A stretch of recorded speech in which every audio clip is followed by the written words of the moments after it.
UST taob sa FEU, nabawasan ang chance sa twice to beat advantage. NU at DLSU agawan na sa first spot.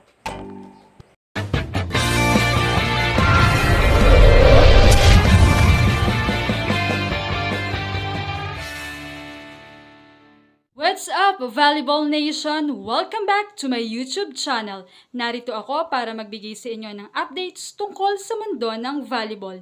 Pero bago yan, don't forget to subscribe and hit the notification bell para updated ka sa aking mga videos. Isang cardiac game nga ang inihatid sa atin ng OG rivals na FEU Lady Tamaraws at UST Lady Tigresses sa kanilang kapanindig balahibong match-up na tumagal till 5 sets. Well, hindi na ito nakapagtataka dahil noong first round ay umabot din ito ng 5th set.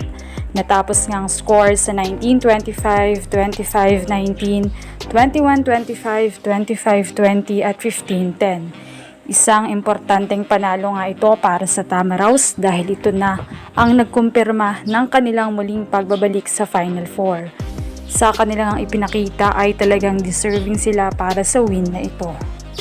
In-orchestrate nga ito ng opensa ng FEU, ni second best setter of the league na si Tin Ubaldo, kung saan nagtala siya ng 21 excellent sets kumpara kay number 1 best setter Cassie Carvalho with 18 excellent sets.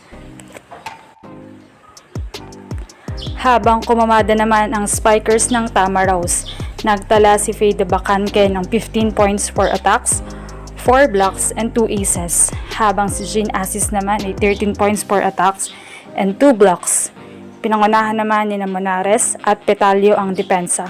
Nagtala nga si Monares ng 9 excellent digs at 17 excellent receptions, habang si Petalio naman ay 13 excellent digs at 14 excellent receptions. Maganda pa rin naman ang ipinakita ng UST, subalit mukhang sa decision making nadali itong kampo ni Coach Kung Fu. Sa 5th set nga ay isinugal ni Kung Fu sina Peñafiel na hindi halos makapatay ng bola. Massive performance pa rin naman ang ibinigay ni Napoyos with 14 attacks, 2 blocks and 4 aces, habang si Reg Horado naman ay 12 attacks at 2 aces.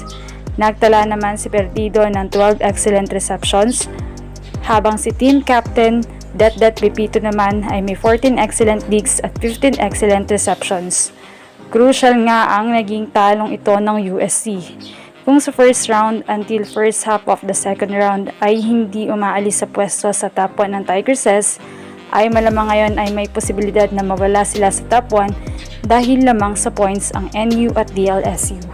Well, still nakasalalay pa rin sa remaining games ng top 3 na ito ang magiging takbo ng kanilang ranking. Subalit ang masaklap nito ay mula nung nagsimula ang season ay nasa top 1 nga ang UST. Tapos bigla kang maliligwak sa twice to beat advantage spot. Kaya naman kailangan tumarbaho ng UST kung gusto talaga nila ang twice to beat advantage. And knowing LaSalle and NU ay hindi rin sila magpapatalo. Kaya naman exciting ang mga susunod na games at even ang mga nasa bottom ranked teams ay kayang-kayang manggulo ng stand. Thank you for watching and don't forget to subscribe. We'll be right back.